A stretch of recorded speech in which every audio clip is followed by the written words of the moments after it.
है? माझा वहिनी। अच्छा, कितने पैसे लगेंगे? वैसे तो 10,000 लगते हैं अगर पति और फैमिली हो तो। अगर नाजायज बच्चा हो तो सिर्फ 25,000।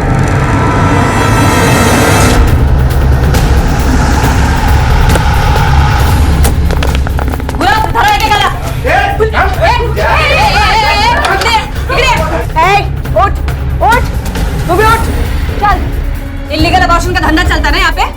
बात झाली है ऐसी चवाखाना आता। चल तेरे को जेल की हवा खिलाती हूँ। तू तो भाग रही है? क्या इला ताब्यात घ्या। गुरव टाका सगळ्यांना आत। चल।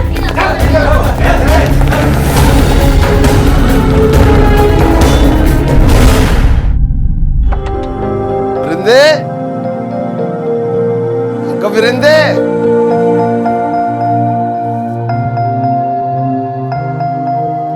कुठे आहेस तू? बाबा आले। देख तेरी सब पुस्तक लेके आया मैं। विरिंदे, विरिंदे,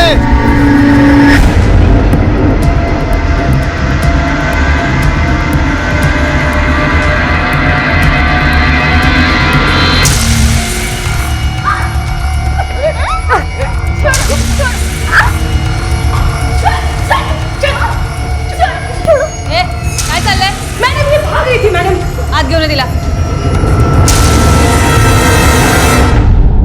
भाग क्यों रही थी? नाम क्या है तेरा? अबॉर्शन वाले क्लिनिक पे क्यों गई थी तू? चल बोल पटकार। हाथ पैर की तरह जबान नहीं चलती है तेरी? हाँ, चल मुंह खोल। कैसा पड़ ली जवळ? कोई सामान, कोई बैग, पर्स? देखो चेक करो, शायद कोई आईडी मिल जाए। नहीं मैडम, इसके पास से कुछ नहीं मिला। ये खाली हाथ थी।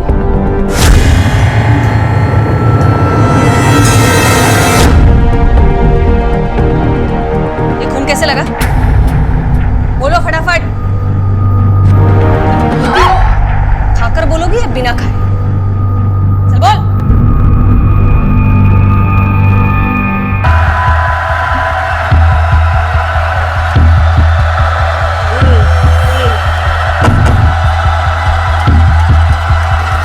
काटवड लवकर, फॅक्टरीला जायचंय।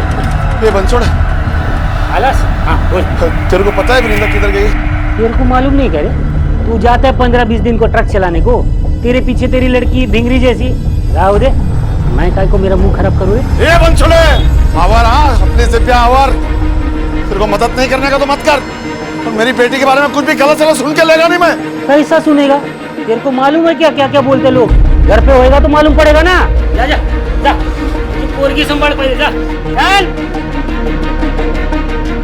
मैडम, वो अबॉर्शन पर कितना खर्चा आता है वो पूछने आई थी मैडम। खुद का अबॉर्शन कराने आई थी? नहीं मैडम, उसने तो कहा था अपनी भाभी का अबॉर्शन करवाना है, लेकिन मुझे जहाँ तक लगता है वो अपने अबॉर्शन के लिए ही आई थी। गुरव, लड़की की प्रेगनेंसी टेस्ट कराओ तुरंत। मैडम, लड़की की प्रेगनेंसी रिपोर्ट पॉजिटिव आई है। चलो कुछ मत बोलो, अपने घर का पता बोलो। माँ बाप इंतजार कर रहे होंगे तुम्हारा, घर छोड़ देते। देखो अगर कुछ नहीं बोलोगी तो यहीं बिठा के रखेंगे। क्यों? मैंने क्या किया है? जहाँ पर तू पकड़ी गई उस क्लिनिक में इलीगल एबॉर्शन होता था। पर मैं वहाँ काम नहीं करती। तो क्यों गई थी वहां पर अबॉर्शन कराने? नहीं नहीं। देखो तुम्हारी टेस्ट से पता चल गया कि तुम प्रेग्नेंट हो। चल बोल, लफड़ा क्या है अभी? लफड़ा नहीं है मैडम, प्यार है मेरा। तो ये बच्चे को क्यों गिराना चाहती हो? नहीं मैडम, मैं गिराने नहीं गई थी। मैं और मेरा पति तो ये बच्चा चाहते हैं। क्यों आ रहा तू मेरे पेट में? आगे क्या कम मुसीबत थी मेरे पास? तुम भी आ गए उसको बढ़ाने के लिए। पति? शादी हो गई है तुम्हारी? जी। उम्र क्या है? 21 साल। लगती तो 18-19 साल की है। नहीं साहब, सच बोल रही हूँ, 21 साल की हूँ मैं।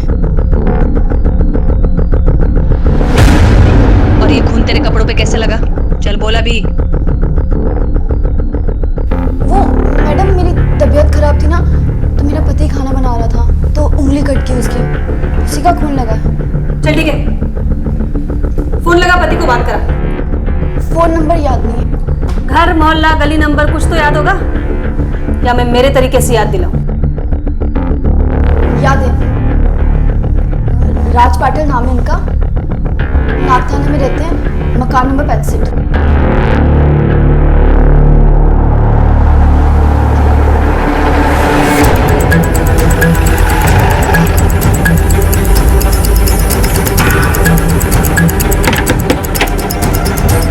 राज पाटिल किधर है?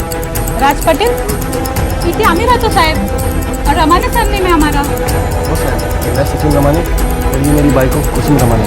घर के कागजात और आईडी प्रूफ दिखाओ। हो साहेब, मैं अभी लेके आती हूँ। पर हुआ क्या है सर?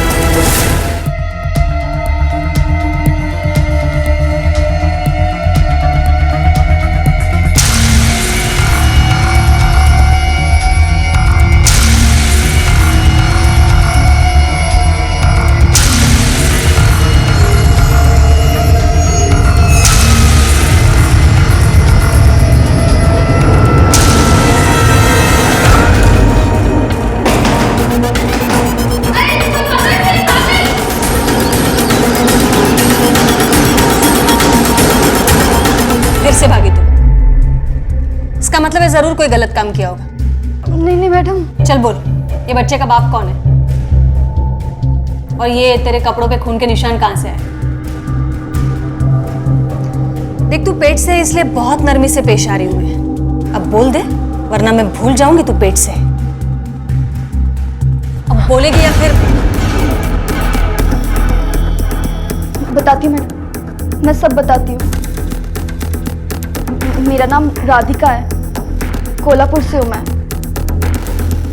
3 महीने पहले मैं एक लड़के के साथ भागकर सतारा आई थी, लेकिन क्या? जब उसे पता चला कि मैं माँ बनने वाली हूँ, उसने मेरे साथ मारपीट की, मुझे बहुत मारा। मैं आपको बचाने की कोशिश करी थी, इसी में मैंने उसके सर पे मारा और उसका खून मेरे यहाँ लग गया। मतलब मर्डर किया है तुमने? नहीं मैडम, मैंने किसी का मर्डर नहीं किया है, उसको तो बस थोड़ी सी चोट लगी थी। उसके बाद उसने मुझे स्टेशन पर छोड़ा और मेरे हाथ में कोल्हापुर की ट्रेन की टिकट दी, पर मैं घर नहीं गई। मैं वहाँ से सीधा क्लिनिक गई अबॉर्शन के लिए। कौन सी गाड़ी से टिकट करवाई थी कोल्हापुर के लिए? सुबह 8 बजे की ट्रेन थी, महाराष्ट्र एक्सप्रेस। गुरु, एक काम करो, रिकॉर्ड्स करो और देखो महाराष्ट्र एक्सप्रेस में इसका बुकिंग है या नहीं। Yes madam. महज 18-19 साल की दिखने वाली ये लड़की जो अपना नाम राधिका बता रही थी, आज उम्र के ऐसे पड़ाव पर थी जहां बचपन की मासूमियत के साथ बढ़ती उम्र की समझ भी आ जाती है। लेकिन समझदारी से कदम उठाना थोड़ा मुश्किल होता है। इंसान झूठ 2 हालात में बोलता है, जब वो किसी से कुछ छिपाना चाहता है या फिर वो कुछ गलत कर रहा होता है। ये लड़की बार बार झूठ बोले जा रही थी, चाहे वो उसकी शादी का जिक्र हो या फिर उसकी उम्र का, हर बार झूठ। और जिस क्लिनिक में इलीगल अबॉर्शन होता था, वहां ये लड़की क्या अपना अबॉर्शन करवाने आई थी? क्यों ये अपने झूठ से पुलिस को गुमराह कर रही थी और बार बार पुलिस स्टेशन से उसकी भागने की कोशिश कई सवाल खड़े कर रही थी? मैडम वो फिर से झूठ बोल रही है। 2 दिन रिमांड में रहेगी ना, सब उगल देगी। नहीं जय, अगर ये सच बोल रही है तो इसके ऊपर जो बीती है वो हम नहीं समझ पाएंगे, और हमारा काम है सच का पता लगाना, और हम वो लगा कर रहेंगे। तब तक इसे क्रिमिनल मत समझो।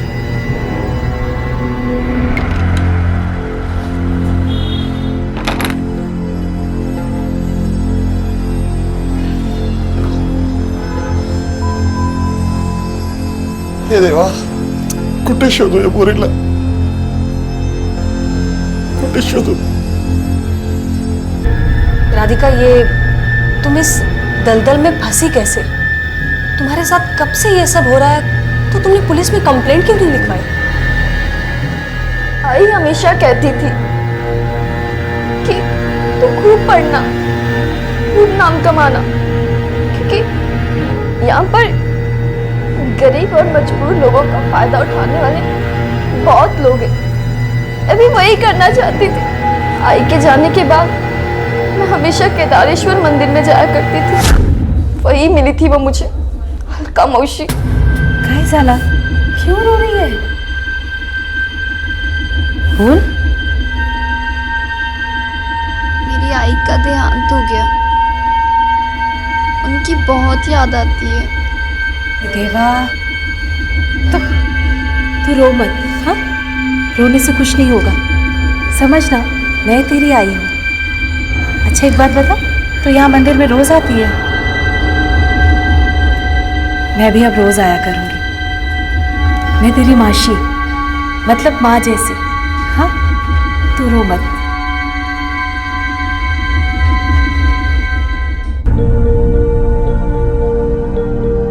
अलका मौसी के आने से लगा जैसे खुशी मिल गई। उनका मेरे लिए अच्छे अच्छे गिफ्ट लाना, मेरा ख्याल रखना, उनके आने से लगा जैसे माँ की कमी पूरी हो गई।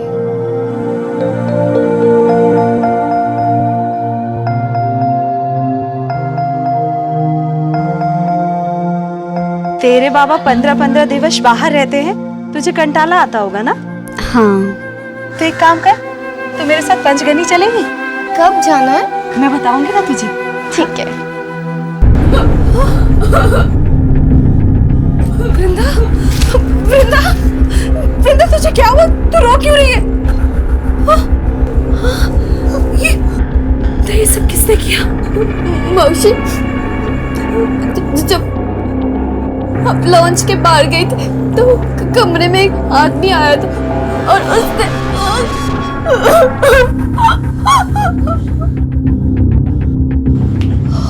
देवा,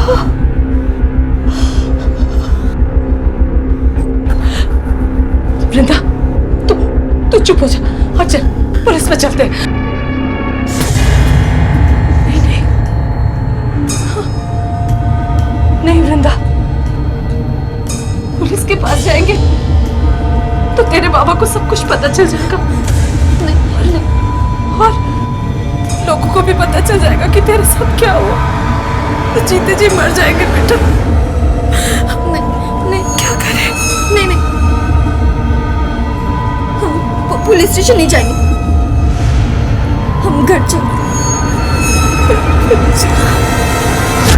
फिर एक बार ऐसा ही हुआ।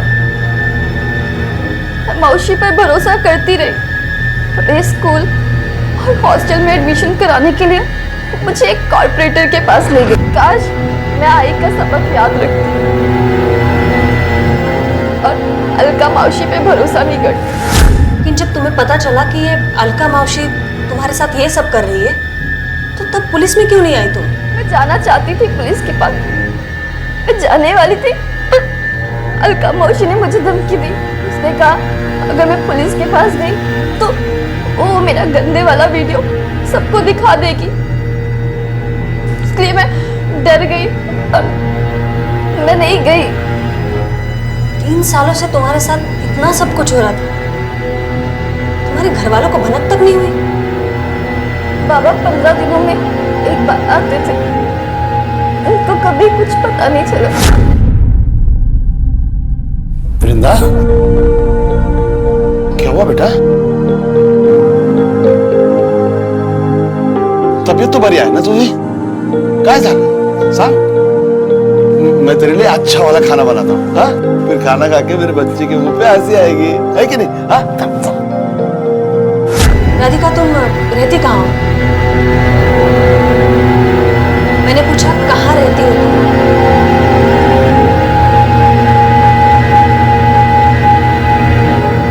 कुछ याद नहीं। ठीक है, जब तक याद नहीं आ जाता तब तक यहीं रहो।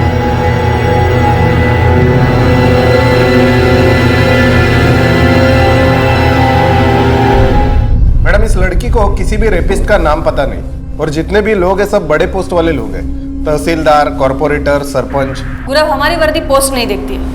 उसके लिए इंसान की 2 ही कैटेगरीज है, क्रिमिनल और इनोसेंट। मैडम, वो जितनी भोली दिखती है ना, वो है नहीं।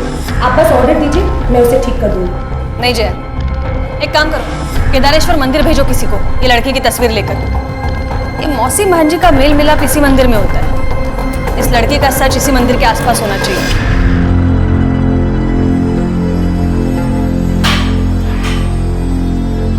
देखिए मैडम, मुझे घर जाने दीजिए और ये खाना मुझे नहीं खाना है। मुझे जितना भी याद था मैंने आपको सब बता दिया। मुझे घर जाने दीजिए प्लीज। मुझे चलो चलो मुझे चलो। बहुत मत कर लिया तू। हाँ बच्चे, हाँ ये तमाशा यहाँ नहीं चलने वाला है।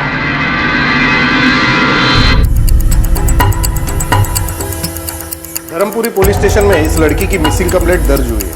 इसकी उम्र 19 साल है। इसके बाबा को मैंने पूछताछ के लिए बुलाया है। और हाँ मैडम, इसका नाम राधिका है ही नहीं, वृंदा है। मैंने कहा ना मुझे खाना नहीं खाना है। वृंदा,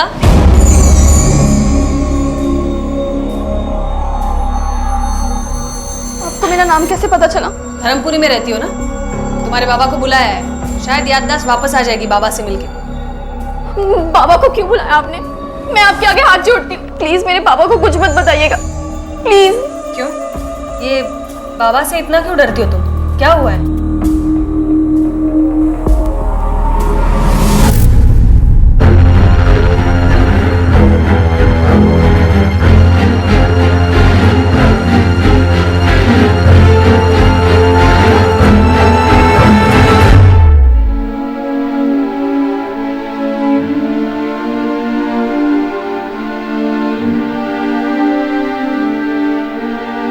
हे देवा, हे पांडुरंगा, ऐकलीस तू माझी हाक, ऐकलीस माझी बरी आहेस ना तू वृंदा?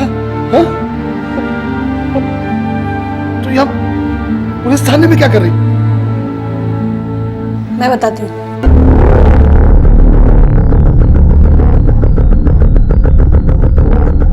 हे काय बोलताय तुम्ही मॅडम? वृंदा के साथ रेप? विचारा तिलाच, शायद आपसे कुछ सच बोल दे।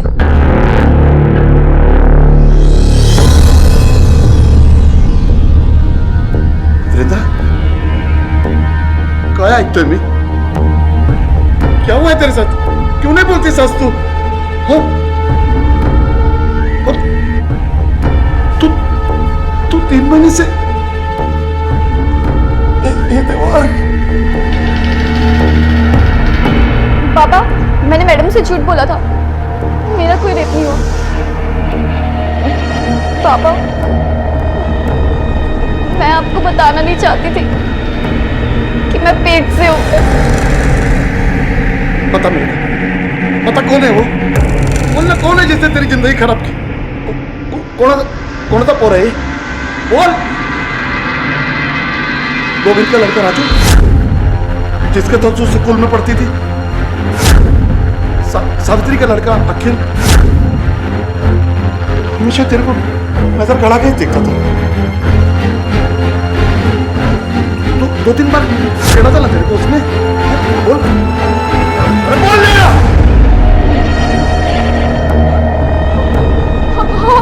हाँ बाबा, वो सावित्री काकी का बेटा अखिल है।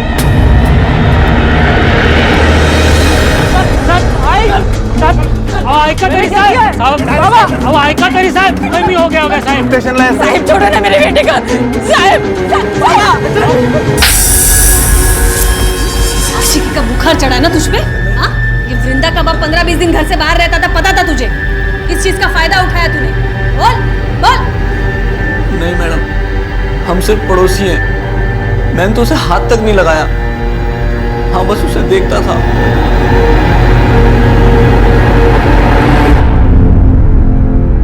उसने मेरे बेटे को जेल में भेजा ना, भगवान उसका कभी अच्छा नहीं करेगा, देखना।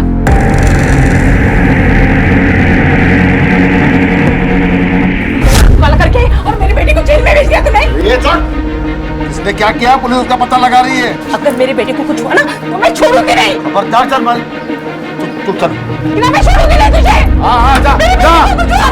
हाँ चलो आ बेटा। ये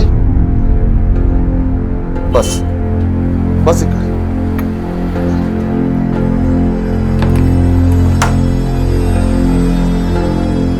तू हात मुंह धो, कपडे बदल, मी खायला बघतोय। कोर्ट से परमिशन निकालो।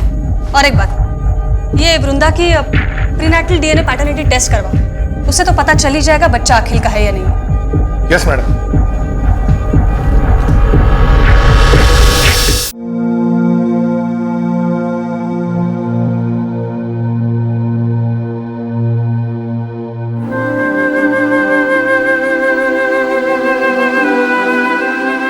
काय बनवू खायला? झुणका करूं कि बैंगन? बोल ना। तेरे हाथ का अच्छा लगता है ना तेरे को? दाल चपाती बनाता हूँ। हाँ, पता नहीं कब से ठीक से खाना नहीं खाया तू।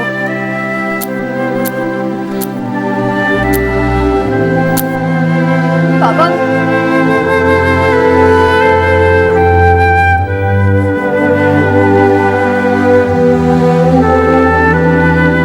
गुस्सा आ रहा है ना मेरे पे?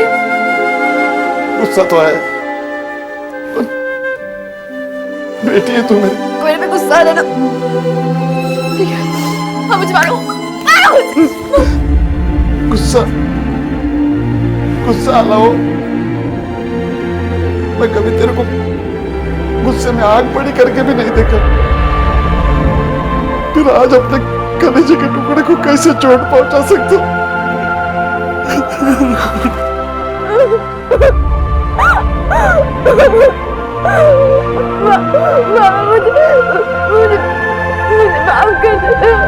एक पिता और बेटी के रिश्ते के बीच में एक मर्यादा होती है और इसी वजह से वृंदा नहीं चाहती थी कि उसकी जिंदगी के इस भयानक सच के बारे में उसके पिता को कुछ भी पता चले।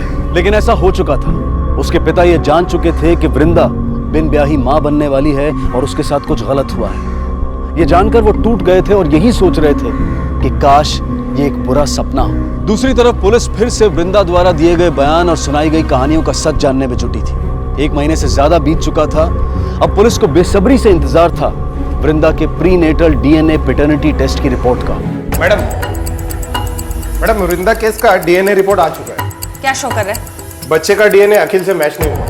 मैंने तो पहले ही कहा था मैडम, वृंदा जितनी ऊपर की है उतनी ही नीचे की है। वो बड़ी झूठी है, उसे तोड़ना पड़ेगा तभी वो सच बोलेगी।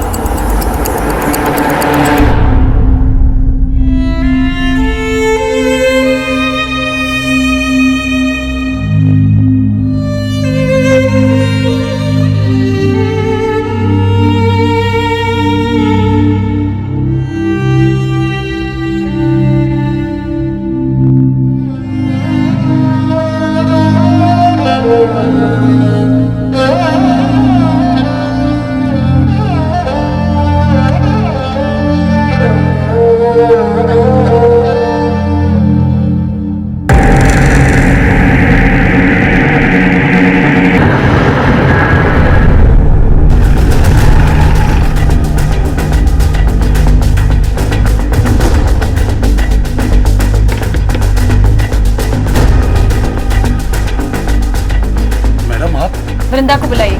लेकिन हुआ क्या है? वही जो आज तक होते आया है। आपकी बेटी ने फिर से एक बार झूठ बोला है। ये सच नहीं है। मेडिकल रिपोर्ट के हिसाब से आपकी बेटी के पेट में पलने वाला बच्चा अखिल का नहीं है। मेरी बेटी इतना बड़ा झूठ नहीं बोल सकती। आप फिर से जांच करवाइए। आप वृंदा को बुलाइए। अब टेस्ट करने की बारी उसकी है।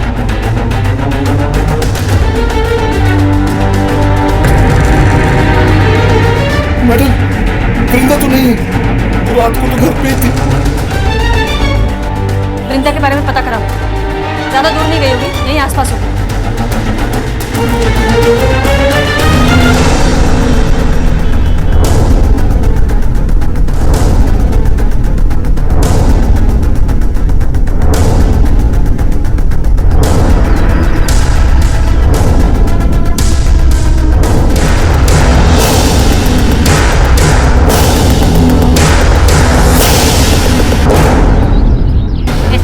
लड़कियों की वजह से हमारी बहू बेटियां बिगड़ सकती है। तुम लोग को यहाँ रहने की लायक नहीं है। तुम लोग निकालो इन लोगों को यहाँ से, भगाओ यहाँ से। पेट में जिसका बच्चा लेके घूम रहे उसका नाम भी मालूम नहीं है। हाँ निकलो बाहर, निकलो तुम लोग। रहने की जरूरत नहीं है यहाँ पे। क्या चल रहा है? हाँ तमाशा इकड़े चला आप अपने घरी। ये चलना, चल चल, चलो अंदर चलो। तूने सोचा ही नहीं कि तू नहीं रहेगी तो मेरा क्या होगा? पापा का ख्याल नहीं आया तेरे को? आपके बारे में ही सोच रही थी, इसीलिए घर छोड़कर गई। मेरे बारे में सोचती है ना, तो मेरे लिए जी। बता दे मैडम को सब कुछ सच सच। मैडम,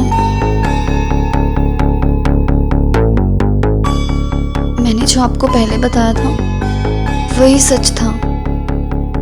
मेरे साथ 20-22 लोगों ने रेप किया। तो फिर तुमने जो कहा था कि ये तुम्हारे पेट में आखिरी का बच्चा है, वो मैंने झूठ बोला था। मैं नहीं चाहती थी कि मेरे बाबा को पता चले कि उनकी बेटी के साथ 20-22 बार गलत हुआ है। बाबा सह नहीं पाते। अच्छा, ये अलका तुम्हें कहाँ ले जाती थी? नहीं, अच्छे से याद नहीं है। अलका मौसी आती थी मुझे लेने और वही छोड़ कर जाती थी। माँ बाप को पता चलेगा तो क्या होगा? सोसाइटी में बात फैल गई तो लोग क्या कहेंगे? ऐसी ही डर की पट्टियों को शातिर गुनहगार अक्सर मासूमों के मुंह पर लगाकर उन्हें चुप करा देते हैं और अपने फायदे के लिए उनसे मनचाहा काम करवाते हैं। आखिरकार वृंदा के झूठे स्टेटमेंट्स के उलझे हुए धागों में से जो एक सच का धागा पुलिस के हाथ लगा, वो था उसके साथ 20-22 बार किए गए बलात्कार का सच। क्या वाकई में कोई अलका मौसी थी जिसने अपने फायदे के लिए वृंदा का इस्तेमाल किया था और उसे सरपंच और मास्टर जैसे लोगों को बेच दिया था? या फिर इस बार भी सच कुछ और ही था? पुलिस के लिए यह चुनौती थी कि इतनी बार झूठ बोलने के बाद भी क्या वृंदा पर फिर से भरोसा करना ठीक था?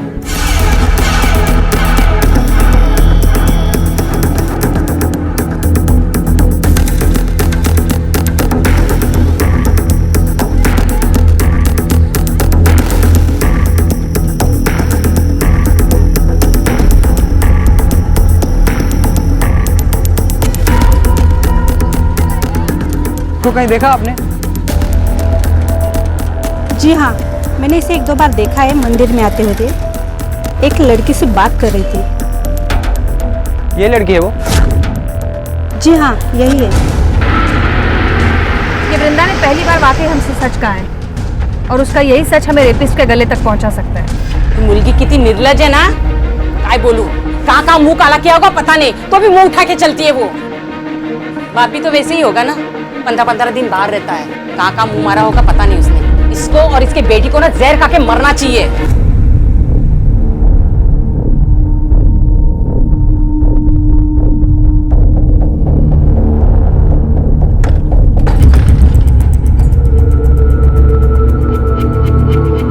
बाबा, पानी आन।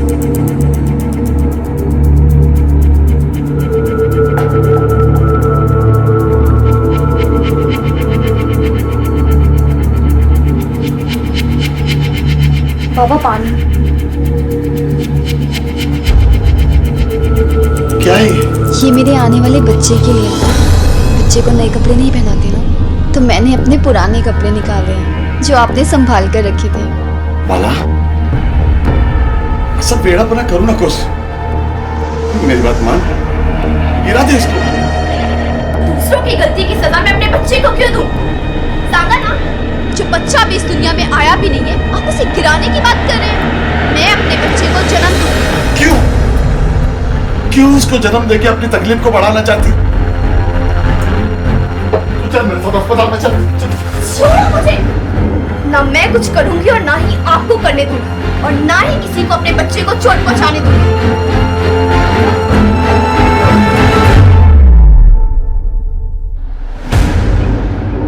मैडम, सारे बार में, रेस्टोरेंट्स में, रेड लाइट एरियाज में उसकी स्केच भेजी, लेकिन अलका का कहीं कोई क्लू नहीं मिला। ये लड़की इस मैटर को घुमा रही है, लेकिन क्यों? मैडम, मेरे पापा गायब हो गए। क्या? मुझे पता है ये सब अलका मौसी ने किया। शायद उसको पता लग गया होगा कि मैंने उसकी गंदी करतूतें आपको बता दी है, और उसी बात का बदला लेने के लिए उसने मेरे बाबा को गायब किया। उसके अलावा ये काम और कोई नहीं कर सकता, मैं जानती हूँ। ये तुम्हारी अलका मौसी 3 साल से तुमसे गलत काम करवा रही है। उसकी एक भी डिटेल नहीं है तुम्हारे पास। जिन लोगों ने तुम्हारे साथ गलत किया है उनकी भी कोई डिटेल्स नहीं है। हम लोग कैसे पहुंचेंगे उन तक? देखो, अभी भी कुछ छुपा रही हो तो बता दो। मैं कुछ भी झूठ नहीं बोल रही हूँ, मैं सब सच बोल रही हूँ।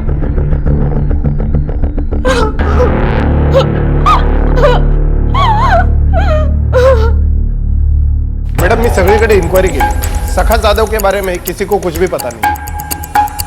हो सकता है गुरु वो लड़की सही बोल रही है, जो कुछ भी किया है अलका ने किया हो। मैडम, आप फिर से उस झूठी की बातों को सच मान रहे हो?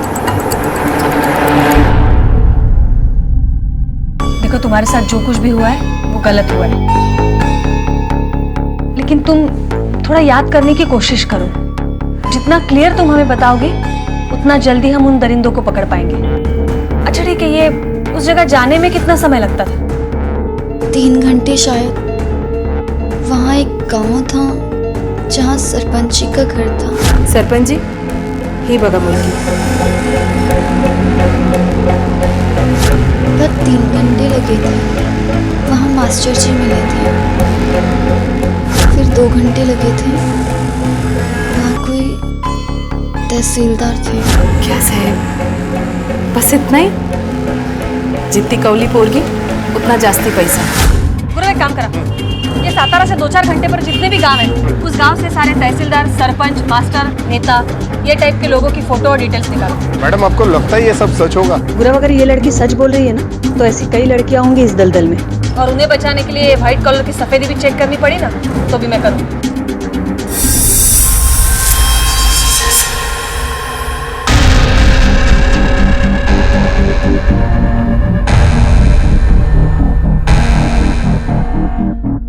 शायद ये सरपंच जी। इसमें देखो तहसीलदार है,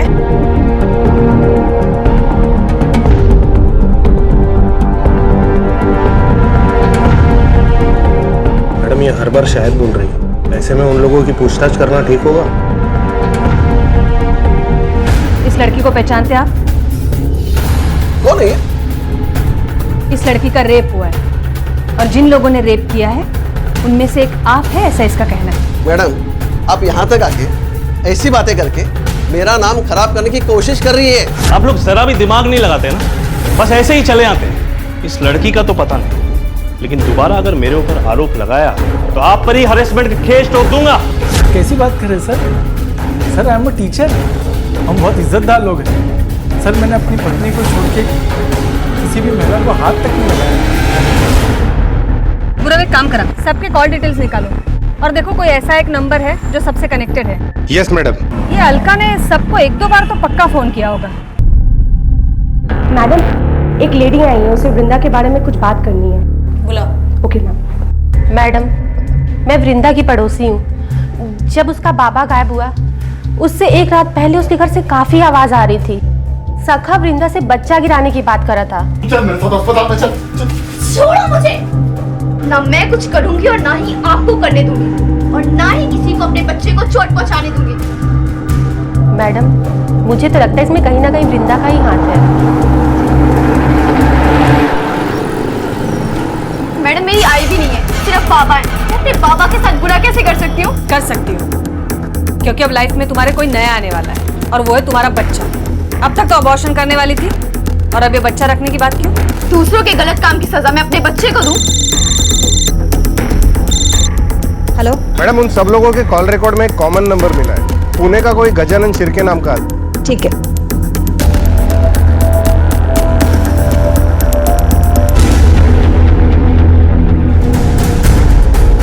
ये मेरा नंबर नहीं है साहब। पर ये नंबर तो आपके नाम पर दिखा रहा है।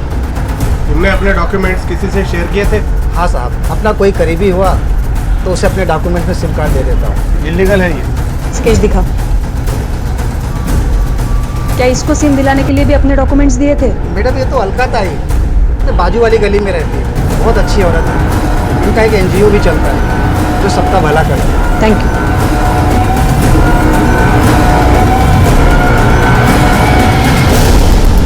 चलाओ ना। हाँ वो वाली देखो।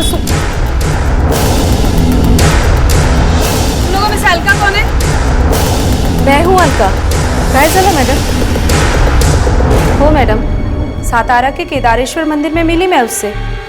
एक कोने में बैठी रो रही थी। वो मुझसे बोली कि उसकी माँ मर चुकी है, बाबा बहुत बीमार है, पैसे भी नहीं है। 2000 रुपए दिए मैडम, और एक दिन मैं उसके घर भी गई उसके बाबा को देखने। बाबा तो अस्पताल में है।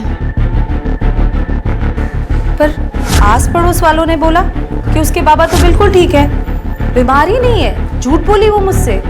अब मुझे झूठ से सख्त नफरत है मैडम। मैं उसके घर वापस गई और बोली, देख बहुत हो गया तेरा नाटक, मेरे पैसे वापस कर दे वरना मैं पुलिस में जाएगी। शायद इसीलिए उसने झूठ बोला आप लोगों से। Thank you.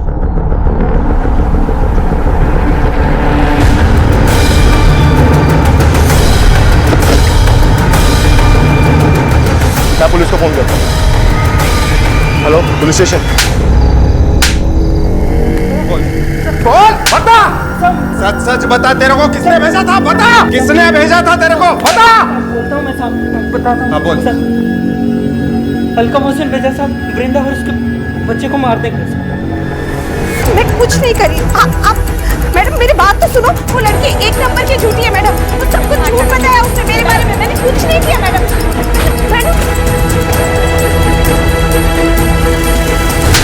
जो क्या में धंधा करती है तू? हाँ, मैं कुछ नहीं की मैडम। मैं आपसे बोलती ना, मैं कुछ नहीं की। इनको पहचानती है? कौन है ये लोग? मैं नहीं पहचानती इनको। तू ऐसे नहीं बोलेगी। इसको इतना मारो कि खुद को भी भूल जा। ओ मैडम, बड़े बड़े लोगों से कांटेक्ट है? ये वर्दी उतरवा सकती मैं? हाँ, दिखाती हूँ तुझे अभी बातें कम, काम देख हमारा। मारो इसे। बस हो मैडम, नहीं भेजी थी वो वृंदा को पिटवाने के लिए गुंडों। नहीं भेजती तो वो अपने बच्चे को जन्म देने वाली थी। इसी लालच में बस ये सब की मैं। ये तुम लोग ठीक नहीं कर रहे हो। अरे मेरे बहुत कॉन्टैक्ट्स है इस तरह के एलिगेशंस। अलका माने के स्टेटमेंट के आधार पर उन सभी लोगों को बलात्कार के आरोप में गिरफ्तार किया गया। अदालत में वृंदा ने पूरी हिम्मत दिखाई और अपने गुनहगारों को कड़ी से कड़ी सजा दिलाने में पुलिस और कानून की मदद की। लेकिन वृंदा के पिता के बारे में पुलिस अब तक कुछ पता नहीं लगा पाई थी। कुछ का मानना था कि वो अपनी इकलौती बेटी की तकलीफों को दूर नहीं कर पाए, इसलिए सदमे और बेबसी में कहीं चले गए। और कुछ लोगों का ये कहना था कि शायद उन्होंने आत्महत्या कर ली होगी। वृंदा ने एक बच्चे को जन्म दिया और एक एनजीओ की मदद से एक फैमिली ने उस बच्चे को अडॉप्ट कर लिया। अब वृंदा ऐसी एक एनजीओ के साथ जुड़कर अपनी पढ़ाई कर रही है और साथ ही अपने जैसी न जाने कितनी मासूम लड़कियों की मदद करती है, उनकी हिम्मत बनती है। हमें दिल से अपनाने वालों और अपने फायदे के लिए अपना बनाने वालों के बीच के फर्क को सही वक्त पर जानना और समझना बेहद जरूरी है। जिंदगी में कुछ आसान नहीं होता है। जो काली रात में हिम्मत से संघर्ष करता है वही उजाला बनकर चमक उठता है। इसी विचार के साथ अब मैं अनूप सोनी आपसे विदा लेता हूं। फिर मुलाकात होगी अगले एपिसोड में जुर्म की एक और कहानी के साथ। तब तक अपना और अपने परिवार का ख्याल रखें और देखते रहें क्राइम पेट्रोल डायल 100। सबक एक को सीख हम सबको। जय। कहते हैं कि मकान को घर उसमें रहने वाले बनाते हैं और घर की खुशहाली रिश्तों में घुली मिठास से पैदा होती है और रिश्तों की नींव में पहला पत्थर होता है विश्वास का। विश्वास की नींव में अब लालच के पत्थर भरे जाते हैं, लेकिन लालच की बुनियाद पर खड़ा कोई भी रिश्ता ज्यादा दिनों तक टिक सकता है।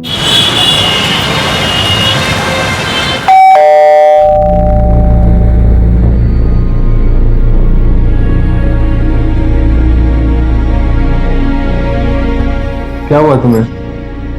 अरे सनी, तुम यहाँ पे टाइम पास कर रहे हो और हम वहां दुकान पे अकेले ही परेशान हो रहे थे। क्या हो गया? तुम दोनों का मुंह क्यों बना हुआ है? वो जीजा जी, हम और दिव्याज मिलने वाले थे। हम रेस्टोरेंट पे उसका इंतजार कर रहे थे, पर वो आई नहीं। कई बार फोन भी ट्राई किया, लेकिन फोन भी पिक नहीं कर रही। कॉलेज गया तो पता चला कि वो कॉलेज में भी नहीं है। और तो और उसका फोन भी नॉट रीचेबल आ रहा है। रुको, हम ट्राई करते हैं। The number you have called is currently not reachable. Phone तो नहीं लगा। रुको, हम देखते हैं।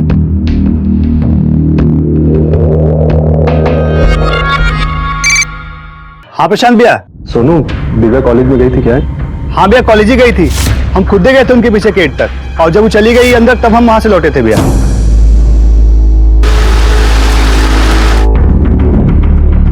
सर, दिव्या नाम है हमारी बहन, 22 साल की है, कॉलेज जाती है। आज सुबह वो कॉलेज गई थी लेकिन अभी तक घर नहीं लौटी है। आप कौन हो? सर, हम दिव्या के मंगेतर हैं। जल्दी हमारी शादी होने वाली है। सर, आज हम रेस्टोरेंट में मिलने वाले भी थे, लेकिन वो आई नहीं। हमने सर कई बार कॉल भी किया, लेकिन उसने पिक नहीं किया। हो सकता है अपने सहेली या दोस्त के साथ कहीं गई हो। नहीं सर, ऐसा तो कभी भी नहीं होता। वो कॉलेज से सीधा घर ही वापस आती है, और अगर कहीं जाती भी है तो हमें या कम से कम सनी को जरूर पता। क्या ये शादी दिव्या की मर्जी से हो रही थी? जी सर, बिल्कुल दिव्या की मर्जी से ही शादी हो रही थी। सिंह, इनसे दिव्या का नंबर ले लो और दिव्या की लास्ट लोकेशन क्या है फाइंड आउट करो। सर, नंबर बताइए।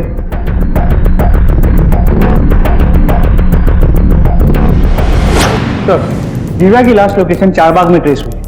चारबाग? सर वहां तो मेरी बहन और जीजा जी रहते हैं। रंजन नाम है जीजा जी का। आज मैंने उनको फोन किया था लेकिन उन्होंने उठाया नहीं। दोबारा से ट्राई कीजिए, शायद इस बार उठाए। जी सर।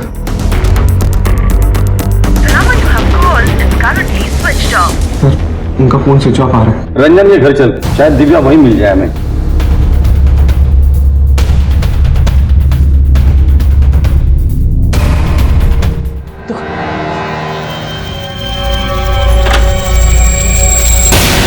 दीदी दिव्या आई थी क्या यहाँ पे? दीदी बोलो ना, दिव्या आई थी क्या?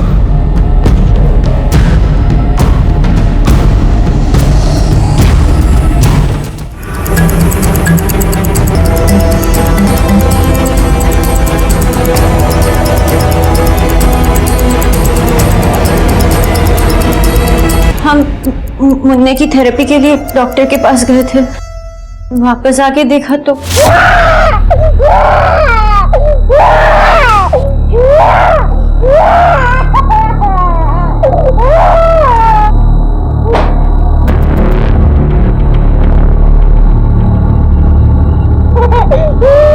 पानी लेकर आता हूं बेटा।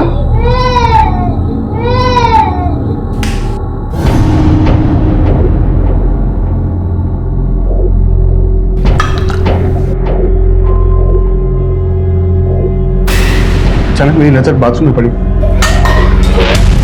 तो मैंने देखा कि दिव्या बहुत बुरी हालत में बाथरूम में पड़ी हुई थी। आपने हमें कॉल क्यों नहीं किया? सर मैंने आपको कहा, लेकिन मैं बहुत डर गया था। एक जवान लड़की की लाश में ऐसे कैसे छोड़ सकता था? मैं आपको फोन करने वाला था सर। दिव्या यहाँ कैसे आई?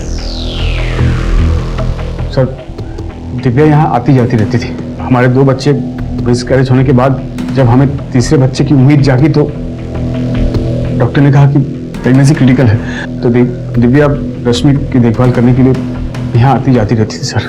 बस बस बस और नहीं, अब हमसे और नहीं खाया जाएगा। दीदी ये तो आपका हिस्सा था ना, अभी मुन्ने का हिस्सा बचा हुआ है। चलिए आपको पता है ना मुन्ना बहुत कमजोर है, आप खाएंगे नहीं तो हेल्दी कैसे होगा? चलो खाओ। दिव्या इसी घर से कॉलेज आती जाती रहती थी और रुकती भी थी सर, इसलिए मैंने उसे घर की एक डुप्लीकेट चाबी भी दे दी थी। दिव्या यहाँ आने वाली है, आज बताया था उसने? हाँ सर, उसे फोन करके हमें बताया था कि वो यहाँ आने वाली है सर। ठीक है, जब तक केस की तहकीकात पूरी नहीं होती आप लोग शहर छोड़ के कहीं नहीं जाएंगे। फॉरेंसिक वालों को बुलाकर बॉडी पोस्टमार्टम के लिए भेज देना। दिव्या के कॉल रिकॉर्ड्स मंगो। रंजन और रश्मि वाकई थेरेपी सेंटर में गए थे या नहीं ये भी कंफर्म करो। सर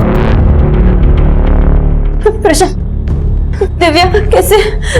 प्रशांत मुझे बहुत डर लग रहा है, मेरा मन बहुत घबरा रहा है। हमें यहाँ अच्छा नहीं लग रहा प्रशांत। हम यहाँ नहीं रहना चाहते। हमें और मुन्ना को यहाँ से ले चलो प्रशांत, हम नहीं रहेंगे।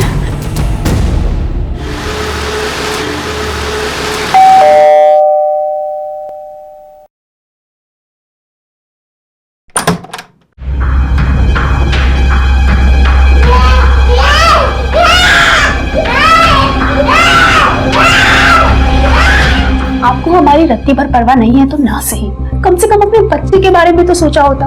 वो तो अभी तक पैदा भी नहीं हुआ है और यहाँ इस हालत में हम अपनी तो जिम्मेदारी उठा नहीं पा रहे और आपने एक और जिम्मेदारी हमारे सर पे डाल दी।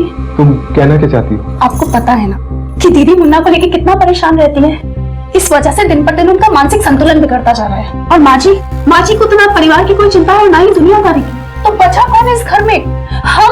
हम क्या कर लेंगे अकेले? देखो साधना, हम जानते हैं कि तुम माँ बनने वाली हो, लेकिन तभी तो कह रहे हैं इस घर में रखा क्या है? पति पत्नी अपने घर जाके रहे ना।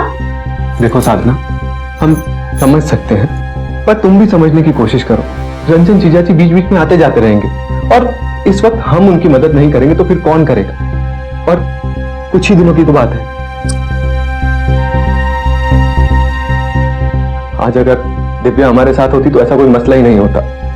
हमारा भाई भी दिव्या की मौत से बहुत परेशान है। तुम सो जाओ, इस वक्त तुम्हारे लिए इतना सोचना ठीक नहीं, बच्चे पर असर पड़ता है। तुम आराम कर लो। अपने जीजा रंजन के घर में दिव्या की लाश का इस तरह और ऐसी अवस्था में मिलना कई सवाल खड़े कर रहा था। एक जवान लड़की का घर में आना और फिर मौत का शिकार हो जाना काफी संदेहास्पद था। पर क्या यह वाकई एक हादसा था या फिर कत्ल को हादसे की शक्ल देकर छुपाया जा रहा था। अब तक जो बातें सामने आई थी उनसे रंजन ही शक के घेरे में था। पुलिस इस इंतहाई संजीदा केस के तमाम पहलुओं की बड़ी बारीकी से जांच कर रही थी।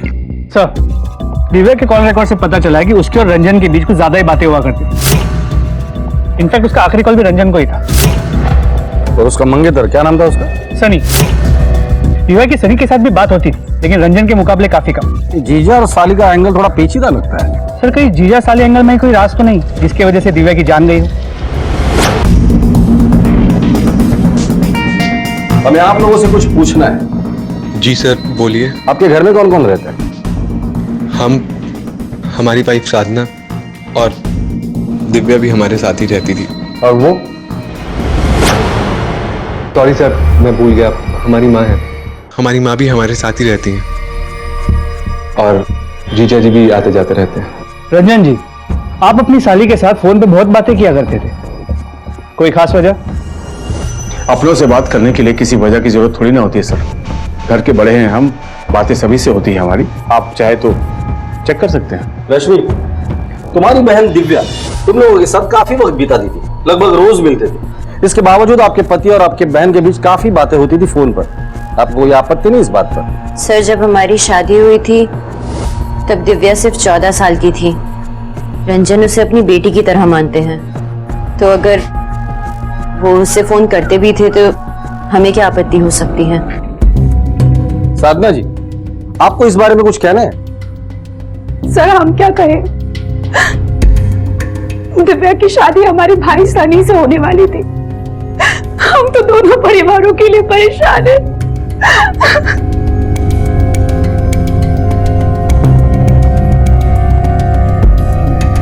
माँ जी, हमें दिव्या के बारे में आपसे कुछ पूछना है। माँ जी,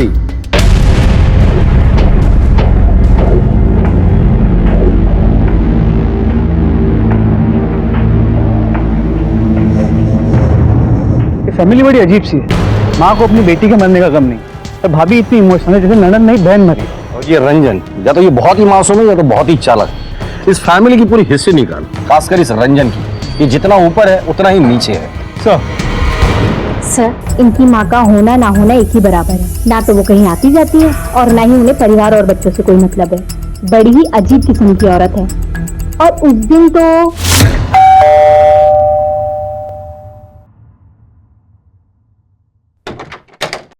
अरे भाभी आप? हाँ दिव्या, प्रसाद लेके आए थे, पूजा थी ना घर में। ये लो, आप आइए, हम बर्तन लेकर आते हैं। हाँ। अब प्रणाम मौसी जी, अब माता रानी का प्रसाद लाए थे, लीजिए। मौसी जी, मम्मी वो प्रसाद। और उस दिन तो इतना कुछ हुआ भी नहीं था कि जमुना मौसी ने अपनी सगी बेटी को थप्पड़ खींच दिया। सगी बेटी मतलब कोई सौतेली बेटी भी? हाँ साहब, रश्मि और प्रशांत मौसी के सौतेली बच्चे हैं। उन तीनों को देखकर कभी लगता ही नहीं था कि रश्मि सौतेली बेटी है। सर, कुछ दिन पहले दिव्या की सगाई हुई थी। सगाई भी बहुत जल्दबाजी में किए थे, और सर सगाई के बाद शादी भी बहुत जल्दी होने वाली थी।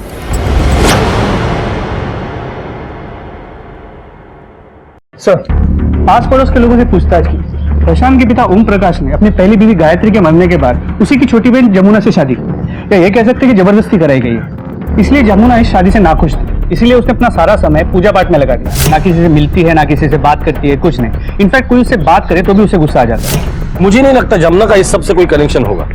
जी सर। इसके अलावा पता चला कि शादी के पहले रश्मि ने इस पूरे घर को बड़े अच्छे से संभाला हुआ था, लेकिन शादी के बाद 2 मिसकैरेजेस और इस बच्चे की बीमारी के बाद वो मेंटली डिस्टर्ब हो गई। सिंह, पता करो ये प्रॉपर्टी, दुकान, मकान किसके नाम पर है। अक्सर सगे और सौतेलों के बीच प्रॉपर्टी को लेकर झगड़ा होता है। और ये रंजन का क्या सीन है? ओम प्रकाश के मरने के बाद रंजन ने अपने घर के साथ साथ इस घर की भी जिम्मेदारी संभाली। दामाद होने के बावजूद वो बेटे का फर्ज भी निभा रहा और एक परफेक्ट हस्बैंड भी था। बीवी के प्रेगनेंसी के टाइम उसने अपने साइट को हजरतगंज से 4 बाग शिफ्ट कर लिया ताकि वो अपनी बीवी को ज्यादा से ज्यादा समय दे सके। और दिव्या? तो दिव्या की शादी उसकी भाभी के छोटे भाई सनी के साथ तय हुई। एक चट मंगनी पट ब्याह वाला रिश्ता लगता है। सिंह, अक्सर चट मंगनी और पट ब्याह वाले मामले किसी चीज को छुपाने के लिए किए जाते हैं।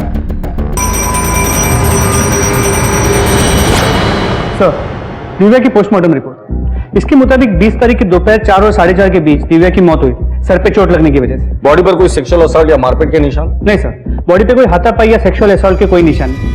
सर क्या ये हो सकता है कि दिव्या का पाँव बाथरूम में फिसला हो और उसका सर किसी हार्ड ऑब्जेक्ट से टकरा, बेहोश हो गई और एक्सेसिव ब्लीडिंग की वजह से मर गई? सिंह, मौका वारदात पे जो हमें एविडेंसेस मिले थे उसके बुनियाद पर देखा जाए तो ये हो सकता है। सवाल ये है कि कोई 20-21 साल की लड़की नहाते वक्त दरवाजा खुला रखेगी, और अगर ऐसा नहीं हुआ है तो वो क्या वजह थी जिसके लिए दिव्या को नहाते वक्त दरवाजा खोलना पड़ा था? सर कोई ऐसा तो नहीं कि किसी ने दिव्या को धक्का देके मारने की कोशिश की और इस मर्डर को एक्सीडेंट की शक्ल देके फरार हो गया? सर जब हम वहां पहुंचे तो रंजन बॉडी को कवर कर रहा। हो सकता है।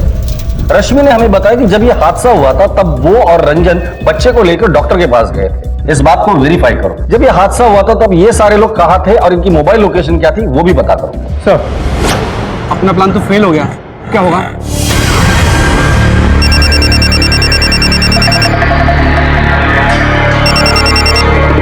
हेलो सर, ये आप क्या कह रहे हैं? सर आपने तो कहा था कि 1 महीने बाद।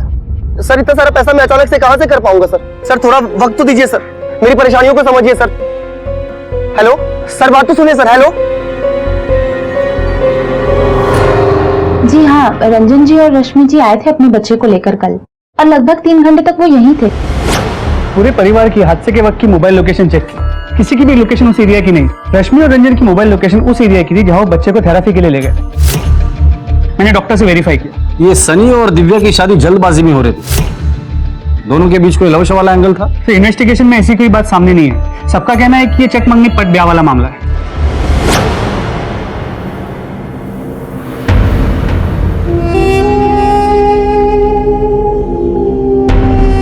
मेरी लाडली बहन दिव्या, ये सब कैसे हो गया तुम्हारे साथ?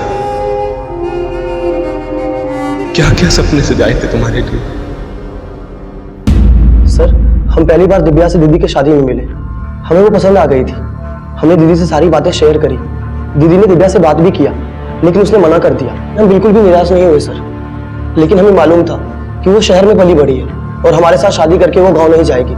इसलिए हम प्रशांत जीजा जी के साथ दुकान पर काम करने लगे। लेकिन कुछ दिनों बाद हमने फिर से दीदी के जरिए अपनी शादी की बात छेड़ी और इस बार दिव्या मान गई और हमारी सगाई हो गई सर। सगाई के बाद दिव्या का बर्ताव कैसा था? मेरा मतलब है उसके बर्ताव में कुछ बदलाव आया था? नहीं सर, ऐसा कुछ नहीं था। हम बाहर मिलने लगे थे लेकिन हमें धमकी भरे कॉल आने लगे थे सर। धमकी भरे कॉल? किससे? वो तो हमें पता नहीं, लेकिन हाँ बार बार हमें फोन करके धमकाने लगा।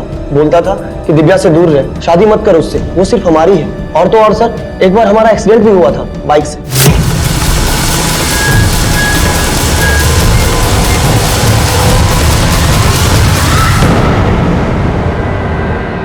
ये देखिए सर, हमें लगता है कि हमारा एक्सीडेंट भी तो धमकाने वाले ने ही किया होगा। पहले तुम्हें धमकी वाले फोन आने लगे, फिर धमकी देने वाले ने तुम्हारा एक्सीडेंट भी कर रहा। इतना सब कुछ होने के बावजूद तुमने पुलिस में कंप्लेंट नहीं लिखवाई, क्यों?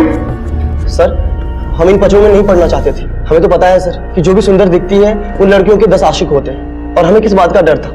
हमारे घर वाले तो हम दोनों की शादी को लेकर राजी थे। जिन नंबर से तुम्हें कॉल आते थे वो नंबर है तुम्हारे पास? हाँ सर, हमारे पास सारे नंबर सेव्ड है। ये देखिए। सिंह, इन नंबर से फोन करो और पता करो वो कौन शख्स था जिस पर मजनू का भूत सवार था। सर कौन से नंबर पे बताओ? सर सनी से मिले सभी नंबर्स की डिटेल्स निकाल ली।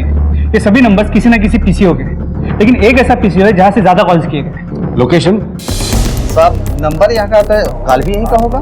उस आदमी का चेहरा याद है? यहाँ बहुत सारे लोग आते हैं साहब, हर एक का चेहरा याद रखना बहुत मुश्किल है।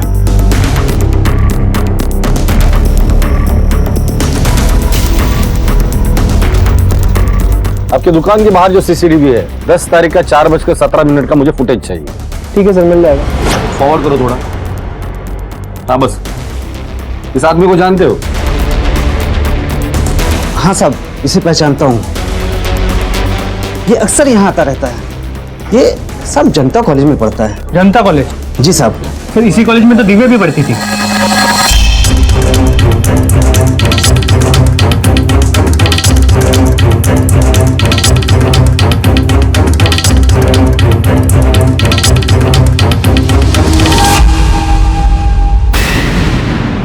चाय पीने का बहुत शौक है ना तुझे? पुलिस स्टेशन की चाय पी के देख ले, स्ट्रांग वाली। सर हम दिव्या से बहुत प्यार करते थे, उसके लिए हम कुछ भी कर सकते थे। 1-2 बार बोलने की हिम्मत भी की, लेकिन हम उससे बात नहीं कर पाए।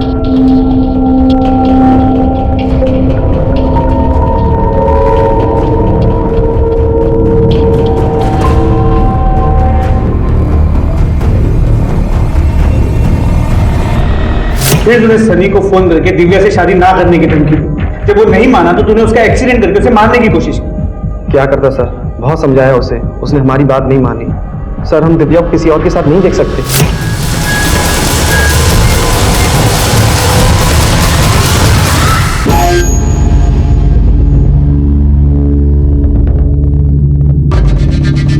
सनी बच गया तो तुम्हारे पास कोई और रास्ता नहीं था, इसलिए तुमने दिव्या को ही मार डाला। कैसी बात कर रहे हैं सर, उसकी मौत हमारे लिए किसी सदमे से कम नहीं है। हम उससे बहुत प्यार करते थे सर, हम खुद उसके कातिल को इधर उधर ढूंढ रहे हैं। दिव्या की मौत 20 तारीख को हुई थी। उस दिन तुम 4 से 5 के बीच कहाँ थे? सर हम कॉलेज में ही थे। कॉलेज में जाके पता करो ये सच बोल रहा है या झूठ। सर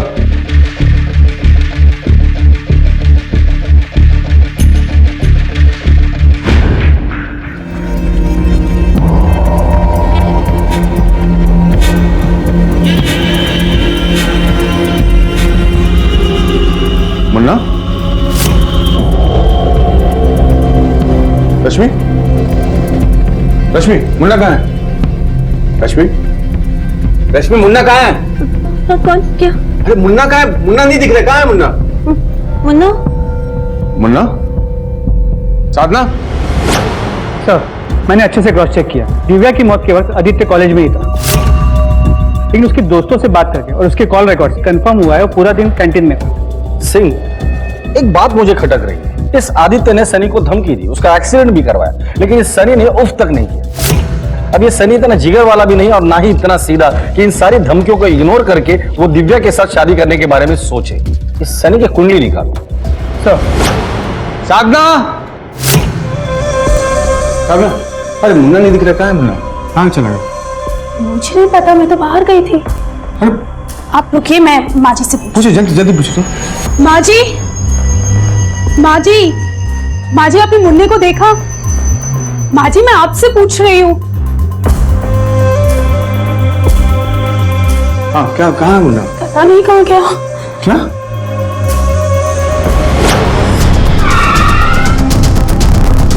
आस पड़ोस की दुकान में पूछताछ करो। सर यहाँ कब से काम कर रहे हो तुम? बहुत साल हो गए सर, दुकान गोमती नगर में थी तब से हैं हम। और ये सनी भी यही काम करता है? जी सर, पहले वो गांव में रहते थे लेकिन अब कुछ दिनों से यही काम करते हैं। ठीक है सर, इस सनी के बारे में आस पड़ोस के दुकान में पूछताछ तो कुछ नई और सरप्राइजिंग बातें सामने आई। जैसे? सर हम ये तो जानते हैं कि दिव्या सौतेली थी और इन भाई बहनों के बीच में प्यार बहुत, लेकिन हम ये नहीं जानते कि बाप की पूरी जायदाद दिव्या के नाम पे, और इसीलिए साधना और सनी दिव्या को अपनी घर की बहू बनाना चाहते थे। इसका मतलब सनी दिव्या को मार ही नहीं सकता। आखिर सोने के अंडे देने वाली मुर्गी को मारने की गलती कोई क्यों करेगा? बिल्कुल सर, और ऊपर से सनी ने मार्केट से करीब 70 लाख रुपए उठाए थे नए बिजनेस के लिए, और अब वो लेनदारों के कॉल से परेशान था। लेकिन ये सनी तो प्रशांत के साथ दुकान में काम करता है ना? सर करता तो है, लेकिन वो कम में मानने वाला आदमी नहीं, इसीलिए उसे पैसे वाली बीवी चाहिए जिसके भरोसे उसने मार्केट से इतना लोन उठाया था। भाई साहब, आपने मेरे बच्चा को देखा क्या? छोटा सा वो मुन्ना।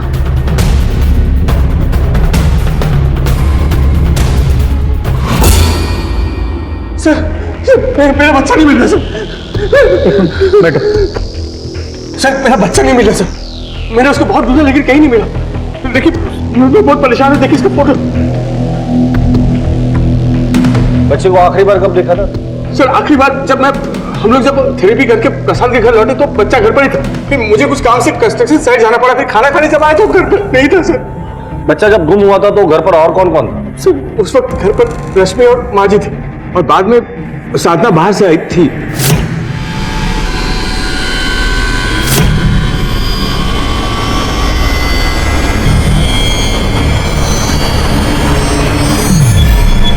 बस यही दिन देखना बाकी रह गया था। बच्चे का ख्याल भी रखो और ऊपर से ताने भी सुनो कि बच्चा मैंने खो दिया। साहब मेरी यहाँ वहाँ की बातें करने के लिए वक्त नहीं हमारे पास। सीधा सा सवाल पूछा है, सीधा सा जवाब दीजिए। सर हमने सुबह बच्चे को खुद दूध पिलाया था, उसके बाद हमने उसे नहीं देखा। बच्चा गायब हुआ तब आप कहाँ थे? सर हम पेट से हैं, चाट खाने का मन हुआ, प्रशांत को कॉल किया तो उनका फोन नहीं लगा, इसलिए सोचा कि खुद जाके नुक्कड़ की दुकान से चाट खा लेते हैं। अगर आप लोगों को हम पर जरा भी शक है तो आप जाके खुद पूछ लीजिए उस दुकान वाले से।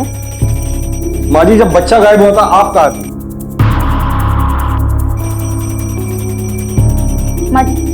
माँ जी, मुंह बनाने से नाती नहीं आ जाएगा। आपकी बेटी का खून हुआ है और नाती गायब है। चलिए बोलिए। कोई जिए या मरे, हमें कोई फर्क नहीं पड़ता। और हमें कुछ नहीं पता कि मुन्ना कहाँ गया, उसे कौन ले गया। रंजन जी, हो सकता है कि आपके बच्चे को किसी ने पैसों के लिए किडनैप किया हो। अगर फिरौती के लिए कॉल आता है तो आप सबसे पहले हमें इन्फॉर्म करेंगे। वैसे हम लोग भी आपके बच्चे को ढूंढने की पूरी कोशिश करेंगे।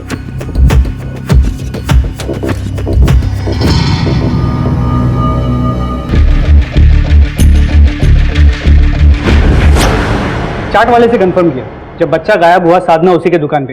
मैंने कांस्टेबल तिवारी को प्रशांत के घर पे नजर रखने के लिए मुफ्ती में तैनात किया है। सिंह, एक और बात मैंने नोटिस की, दिव्या की लाश रंजन के घर पे मिली। अब रंजन का बच्चा गायब है। इन दोनों केसेस को क्लोजली ऑब्जर्व करो तो ऐसा लगता है कि शायद कोई तो है जो रंजन से बदला लेना चाहता है और उसने पहले से ही ये सब कुछ प्लान किया हुआ है। आखिर इनमें से ऐसा कौन हो सकता है जिसको रंजन का बच्चा उठवाने से फायदा मिले?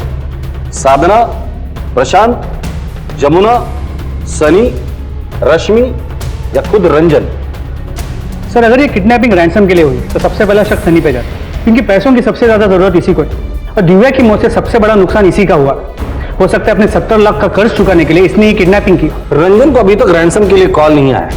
एक काम करो, इस सनी पे 24 घंटे नजर रखना, एक कांस्टेबल उसके पीछे लगा दो। ये कहाँ जाता है, किससे मिलता है, क्या बात करता है, क्या खाता है, क्या पीता है, सारी इंफॉर्मेशन मुझे चाहिए। सर,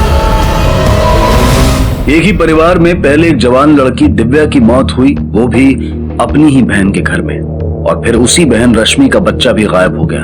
एक ही घर में हो रहे ये हादसे क्या संकेत दे रहे थे? सर, कल रात से हमारे पति का कुछ पता नहीं चल रहा। सर, वो रात को घर पर भी नहीं आए। क्या? समझ नहीं आ रहा क्या करें। अब बैठिए। आखिरी बार आपके पति की कब बात हुई आपसे?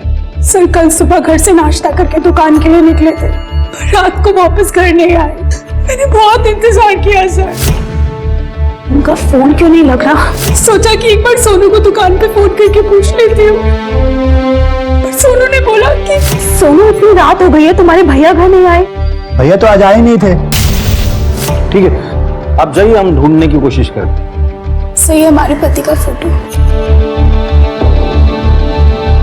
प्रशांत की कॉल रिकॉर्ड निकालो और आखिरी लोकेशन क्या थी ये पता करो, और ये फोटो सारे पुलिस स्टेशन में सर्कुलेट करो।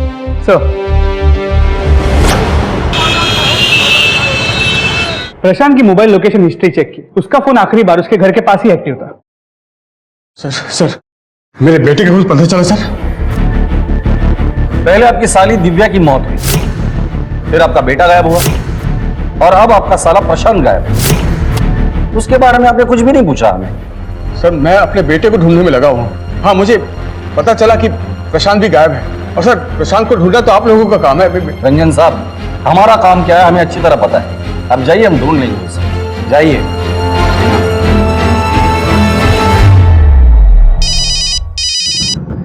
हेलो, क्या? ठीक है, हम आते हैं। सर, मार्केट के पीछे वाले नाले के पास एक नवजात बच्चे की लाश मिली। सर, पोस्टमार्टम रिपोर्ट से पता चला है कि बच्चे को गला दबा के मारा गया, और उसे उसी दिन मारा गया जिस दिन वो मिसिंग हुआ। जिस दिन बच्चा गायब हुआ उसके बाद से ही प्रशांत भी गायब है।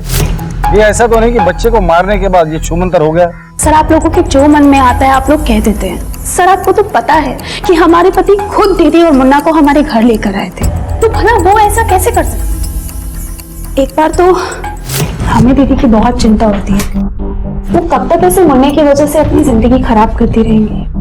और वैसे भी पता है, अगर किसी बच्चे को जन्म से पहले ही सांस लेने में प्रॉब्लम होना, वो कभी भी ठीक नहीं होती है।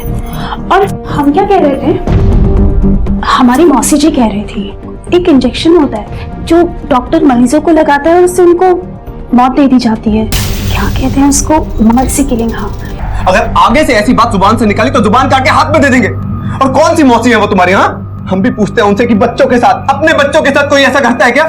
सर, हमारे पति ऐसा कर ही नहीं सकते थे। वो तो मुन्ना को इतना चाहते थे, इतना प्यार करते थे, वो कैसे मारेंगे उसे? पुलिस के सामने अब दो नए केस थे, दिव्या की मौत और अब मुन्ना की मौत। कौन था इस सब के पीछे? कौन था जो किसी खास मकसद से इस घर को अपना निशाना बना रहा था? इतना तो साफ था कि एक ही घर में एक के बाद एक होते हादसे किसी बड़े तूफान का संकेत दे रहे थे।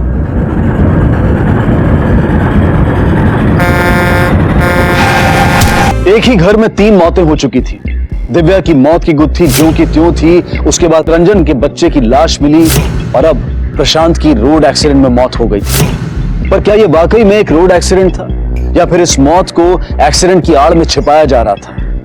क्यों एक सिलसिला चल पड़ा था मौत का, तबाही का इस घर में? पोस्टमार्टम रिपोर्ट के हिसाब से प्रशांत की मौत एक्सीडेंट से तो हुई थी, लेकिन एक खास बात सामने आई। क्या? प्रशांत के सर पे कई घाव मिले और एक घाव काफी ताजा है। लगता है कि उसके मरने से पहले उसके सर पे किसी ने वार किया था। भले प्रशांत की मौत एक्सीडेंटल डेथ है, लेकिन ये महज एक्सीडेंट का केस नहीं लगता। प्रशांत की मौत से सबसे ज्यादा फायदा सनी का होने वाला था। दुकान तो प्रशांत की, हो सकता है कि सनी ने प्रशांत को मारा हो ताकि बाद में वो दुकान अपनी बहन साधना से हथिया ले।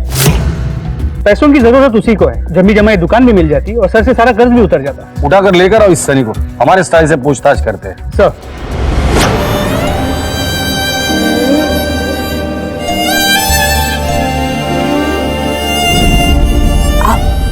पापा बनने वाले। Oh my God, मैं पापा बनने वाला हूँ और तुम मम्मा। अरे यार, तुमने मुझे कितनी बड़ी गुड न्यूज दी है। मैं पापा बनने वाला हूँ। ये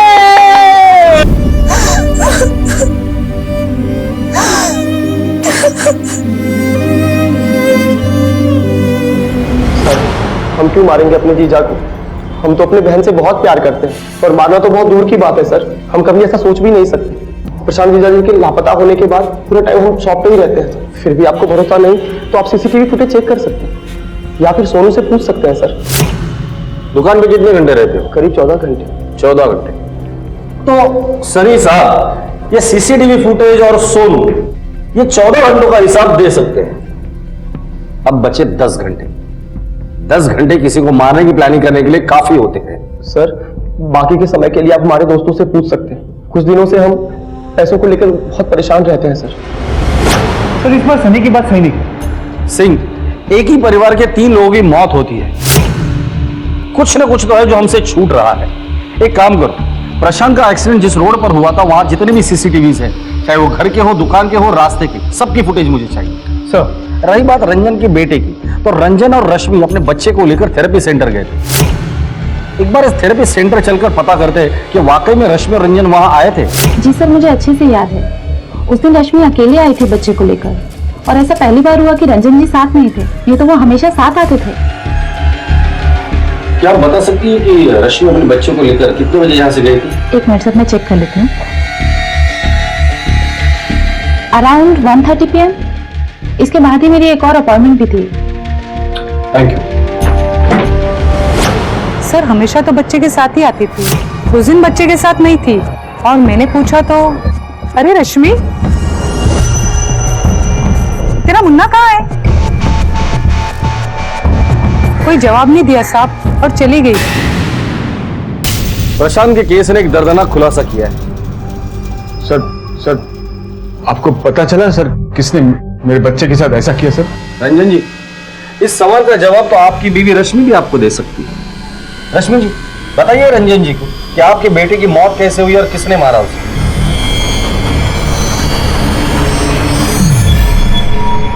चलिए, मैं आपकी मदद कर देता हूं। आपके बच्चे की मौत 2 सवा 2 के बीच हुई थी। उस वक्त बच्चे के साथ कोई नहीं था क्योंकि बच्चा घर पर था ही नहीं। दरअसल रश्मि जी बच्चे को लेकर घर पर आई ही नहीं। ठीक कह रहा हूं ना मैं रश्मि जी? रश्मि, ये लोग क्या कह रहे हैं? बोलो कि सब झूठ बोल रहे हैं। बोलो रश्मि, तुमने कुछ नहीं किया। बोलो रश्मि। अब नहीं मारा है, अब नहीं मारा अपने बच्चे को। सोचिए आपने क्या किया हमारे साथ, हमारी बहन के साथ। मैंने खुद अपने कानों से तुम्हारे दिव्या से अनैतिक संबंध के बारे में प्रशांत और तुम्हारी बातें सुनी थी। जीजा जी, जीजा जी, क्या बात है प्रशांत? क्या है? दिव्या के कबर्ड से मिला क्या है? बताओ, क्यों मारा दिव्या?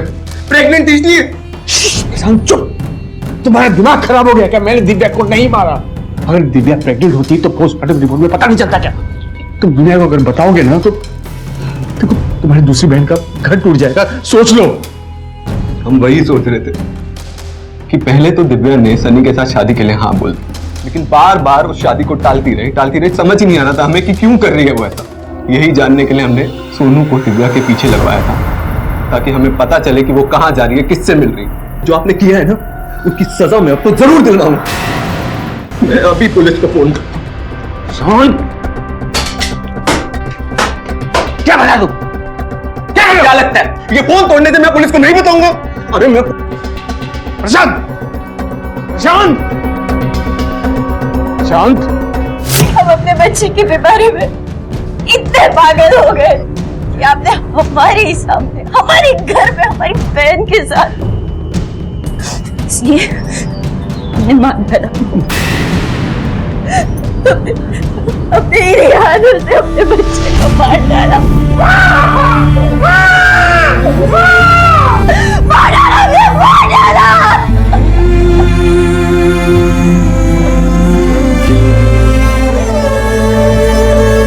ऊपर से साधारण से दिखने वाले इस परिवार के अंदर चल रही उथल पुथल अब खुलकर सामने आ गई थी। सगे और सौतेले रिश्ते बाहर आ चुके थे, लेकिन इतना सब कुछ होने के बावजूद इस घर की मुखिया जमुना पर इसका कोई असर नहीं पड़ा था। आखिर क्यों? पहले दिव्या की मौत, फिर बच्चे की, और अब प्रशांत की मौत ने पुलिस की नींदें उड़ा दी। तहकीकात से ये बात साफ हो गई थी कि एक मां ने ही अपने पति की बेवफाई के तनाव में अपने बीमार बच्चे की हत्या कर दी। पुलिस को अब भी दिव्या और प्रशांत की मौत का राज जानना था। हाँ, मैं मानता हूं मेरा अफेयर था दिव्या के साथ।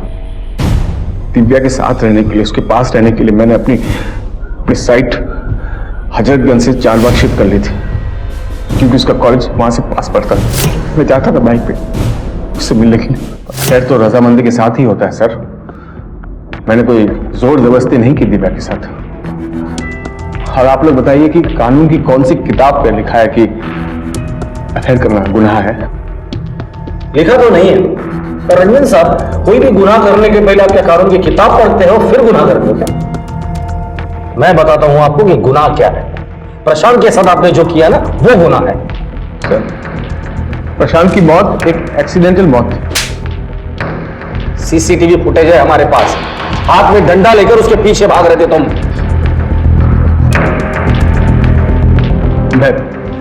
मैं बताता हूं सर क्या हुआ था। प्रशांत रुक जा। क्या रुकूं मैं? तुमने दिव्या को मारा है। जो नजदीकियां दिव्या के साथ दिखा रहा था ना, वही नजदीकियां अपने घर वालों के साथ दिखाई होती ना, तो आज ये दिन देखना नहीं पड़ता। तो चौंकाने वाली बात यह है कि इन्वेस्टिगेशन के दौरान प्रशांत और सोनू ने हमें दिव्या और रंजन के एफआईआर के बारे में नहीं बताया, और ना ही सोनू का दिव्या का पीछा करने वाली बात बताई। अगर ये सोनू दिव्या का पीछा कर रहा था तो सोनू की मोबाइल लोकेशन निकाल। प्रशांत तो अपनी बहन की इज्जत बचाने के लिए चुप बैठा होगा। ये सोनू किसकी इज्जत बचा रहा था? पता करो कि जिस दिन दिव्या की मौत हुई थी, इस सोनू की मोबाइल की लोकेशन क्या थी? सर, हम सच करें साहब, हमको कुछ नहीं पता है। तेरे मोबाइल में दिव्या के बहुत सारे वीडियोस मिले हैं। जहां दिव्या की मौत हुई थी, तेरे मोबाइल की लोकेशन भी वही दिखा रही थी, और ये सबूत काफी है तुझे दिव्या मर्डर केस में अरेस्ट करने के लिए। देख, जितनी तेरी उम्र नहीं है ना, उतने केसेस सॉल्व किए मैंने। वो साहब, उस दिन तो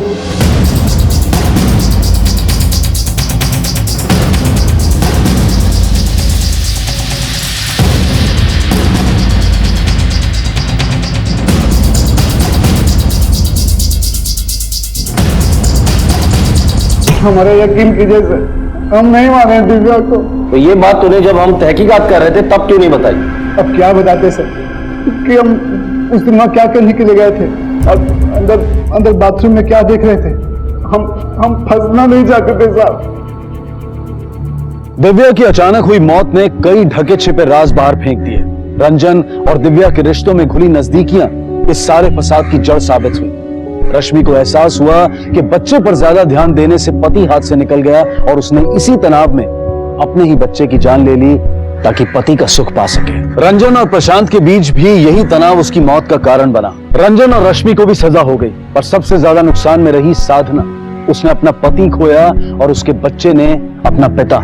जमुना ने अगर परिवार की बागडोर सही तरीके से संभाली होती तो आज ये परिवार इस अशांति का शिकार नहीं होता। हमने हमेशा कहा है कि जो है उसमें खुश रहें, और जो पाना चाहते हैं उसके लिए कड़ी मेहनत करें। इसी विचार के साथ अब मैं अनूप सोनी आपसे विदा लेता हूं।